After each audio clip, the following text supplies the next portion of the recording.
Brandon Keller never imagined that his quiet retirement would turn him into the key to unraveling an international crime ring, but the night his Honda Civic disappeared.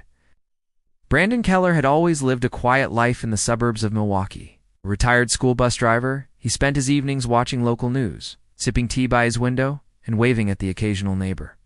But in the fall of 2023, his peaceful world began to unravel. It started with an alert from his security camera, a shadowy figure near his driveway.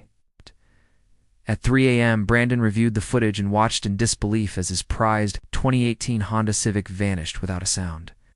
The police chalked it up as another statistic in the growing wave of vehicle thefts across the country. They mentioned a surge in organized crews targeting neighborhoods with outdated security systems. Brandon didn't take the news well. That car was his late wife's favorite, cleaned weekly, maintained like a trophy. Losing it felt like losing her again. Determined not to be a victim, Brandon installed better cameras and even started staying up late to watch the street. Within a week, another car was stolen 2 blocks away. Then another. The pattern was too familiar.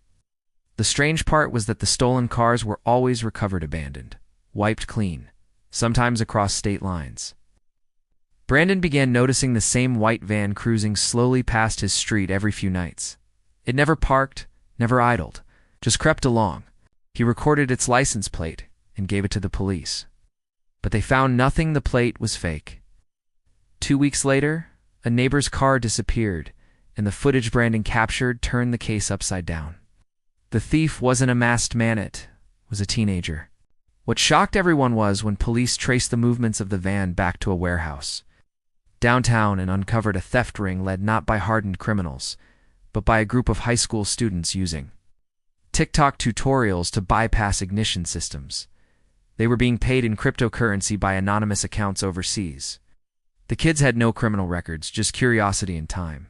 The cars weren't being sold for parts, they were being driven a few hundred miles and left for pickup by international buyers using ports in remote areas. Brandon's vigilance exposed a network far bigger than his neighborhood.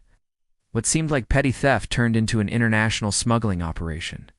The quiet man who once drove kids to school had helped bring down a cyber-driven crime ring with nothing but a camera, or a notebook, and relentless attention.